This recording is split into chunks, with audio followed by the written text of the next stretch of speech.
So, a new big-budget Hollywood action movie has come out, which can only mean one thing. It's time for WatchMojo to perform a ritual sacrifice of some of their integrity to appease the great YouTube god, Algorithm. Oh no, I'm sorry, I mean Algorithm. Now I'm just thinking of like a superhero called Captain Algorithm, which sounds like the most disappointing third grade math class. Now, recently I've done a video taking a look at the YouTube channel Up Next, which is kinda like crappy off-brand WatchMojo, if you can believe such a thing exists. And in that video I came to the conclusion that most of their video titles and thumbnails are just lies designed to get you to click them, by implying that there's more to the video than there actually is. Like, for example, this video, which claims to be about something you missed in the Avengers Endgame Super Bowl trailer, when in actuality they just describe the things that happen on screen in the trailer scene by scene. But surely WatchMojo, being the large and reputable company they are, would never stoop so low as to put the words "things you missed" in one of their titles, when in actuality most of the things in their video are just things you would notice if you had eyes and a brain. Well, now that I've gone and watched Top 10 Things You Missed in Captain Marvel, I can now tell you that a much more appropriate and truthful title for that video would be 10 Things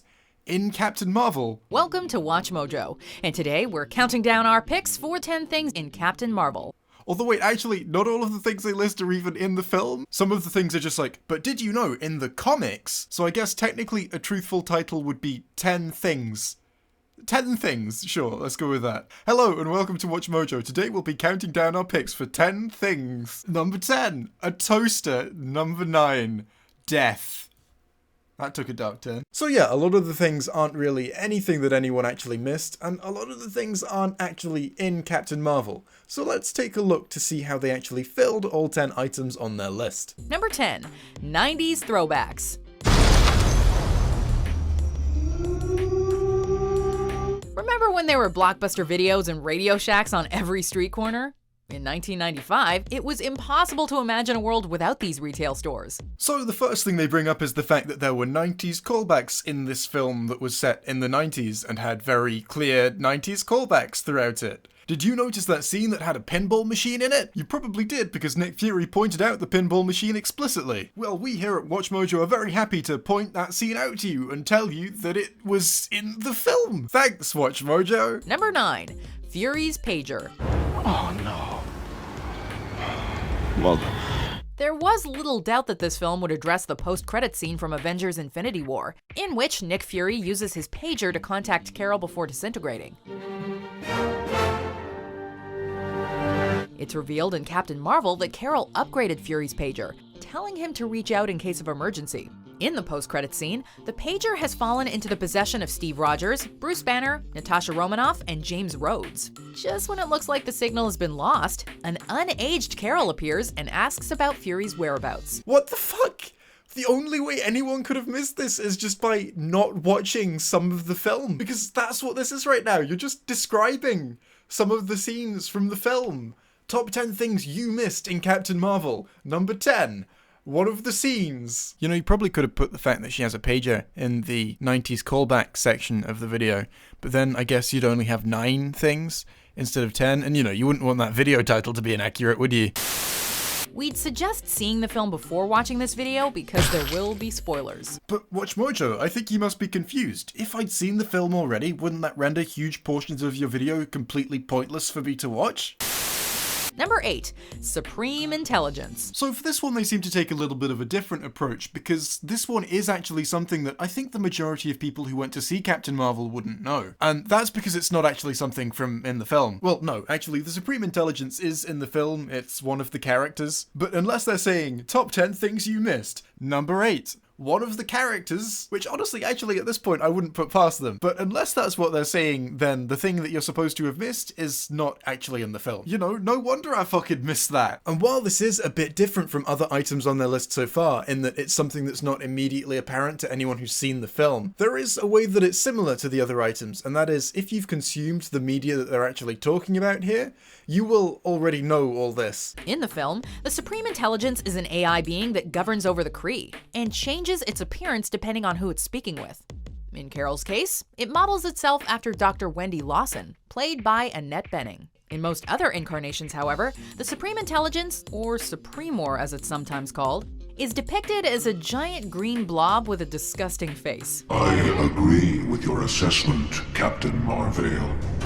152397.2. The Avengers defeat Kree Sentry 459. While this change probably won't matter to the average moviegoer, purists can't help but be a little disappointed that we never get to see the Supreme Intelligence in its true form. Top 10 things you missed in Captain Marvel. Number 8. The comics it's based on are a bit different. I mean, videos about differences between comic book adaptations and the comic books themselves can be kind of interesting, but it's not something I missed in the film, so the fact that you're including it here almost gives the impression that you didn't actually have 10 items to fill your list of things that people missed when watching Captain Marvel, so just filled it up with any old shit, because honestly, who really gives a fuck? Some would say if you haven't got like any Easter eggs to put in an Easter egg video that you shouldn't make an Easter egg video, but don't listen to those people, right? Even with an entire community of online amateur detectives on the case, some answers continue to elude us. Welcome to WatchMojo.com, and today we're counting down our picks for the top 10 unsolved internet mysteries. Number 10. This. Number 7.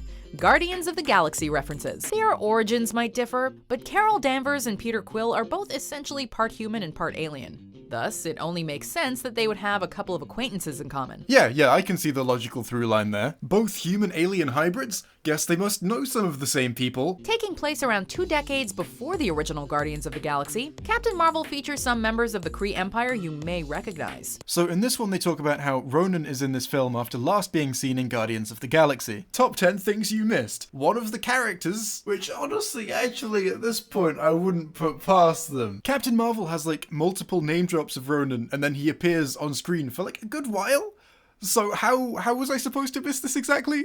By not watching the film? Would that do it? They also bring up that Korath returns. You know, this guy, I'm not sure if he's ever actually mentioned by name in the films. And I will say that this is probably the closest they've got to something that it would be reasonable to include in a Things You Missed video. He's not a major player in either film, so I can understand how someone could have missed this. Although I still would be willing to wager that a very large proportion of people who are big enough fans of the MCU to go and, I don't know, watch YouTube videos about it, would be familiar with it enough to notice stuff like this. This isn't exactly a little detail, it's an entire character. But, you know, fine, maybe some people overlooked this. Maybe some people overlooked the fucking pinball machine. But if you came up to me and assumed I hadn't noticed it, I'd be like, why would you assume that? Number 6.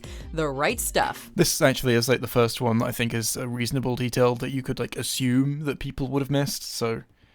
Okay, you know what, this is only like their 5th attempt being item 6 on their list, but you know, let it not be said that I don't give credit where credit is due. I mean, they do still include some stuff that's really obvious to people who have seen the film. She even encounters a True Lies cutout, blowing off Arnold Schwarzenegger's cardboard head. But none of the actual main points are like blindingly obvious, so well done, WatchMojo. You did a good one.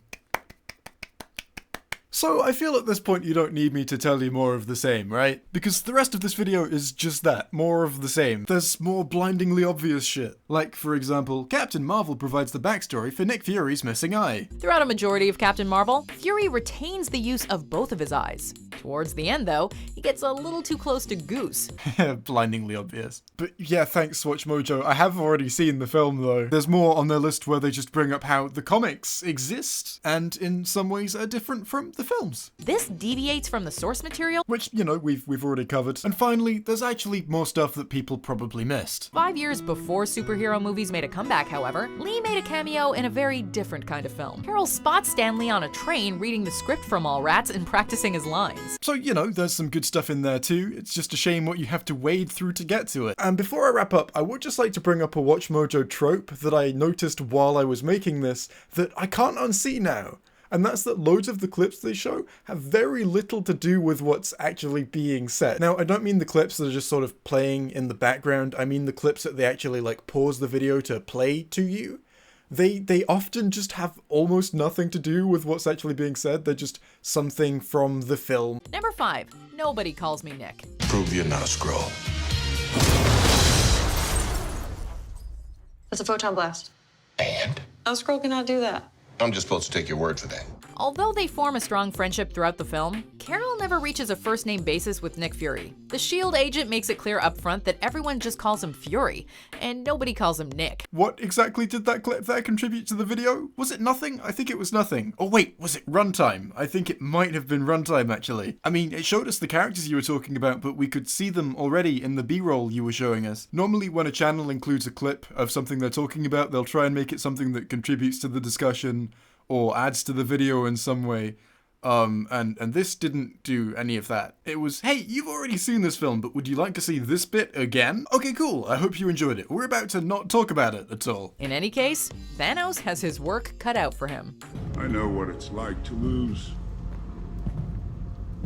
Feel so desperately that you're right. Like, you could replace that clip there with literally any clip of Thanos, or indeed no clip of Thanos at all, and you would have the same effect. I don't know about you, but to me that kind of seems like a sign that it doesn't really need to be there. And as soon as you notice that the clips are actually completely pointless, it's really hard to unsee. It's literally just like, hey, we just mentioned a movie in passing. I guess that gives us an excuse to show a few seconds of that movie. That'll pad our runtime by, well, a few seconds. She even encounters a True Lies cutout, blowing off Arnold Schwarzenegger's cardboard head.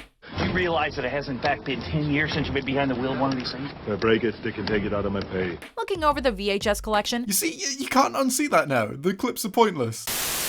be sure to subscribe for more great content. I disagree with the word more in that sentence. Also the words great and the word content. But you know, the words subscribe and for, they were good. You're on the right track with those ones. I think I'd replace the end of that sentence with subscribe for like 2 days and then unsubscribe when you realize we post like 7 times a day and you don't want your subscription feed to be overwhelmed by a landslide of garbage.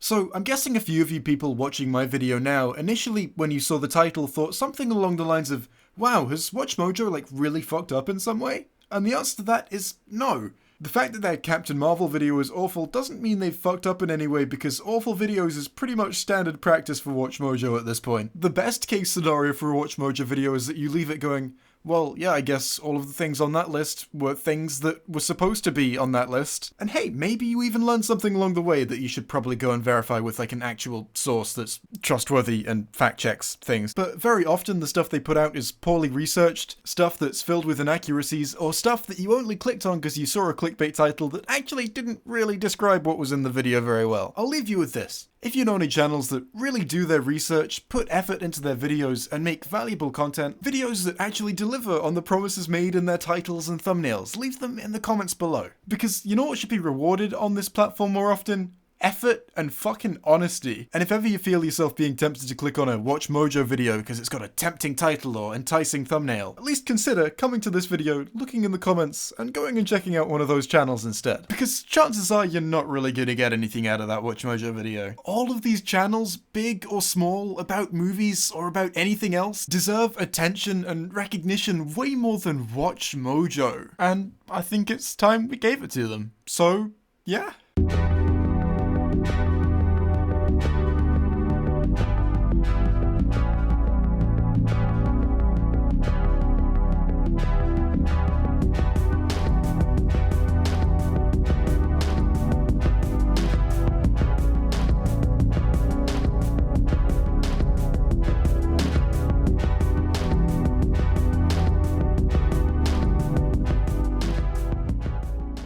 Also go check out Mauler, his review of Fallout 76 is really good.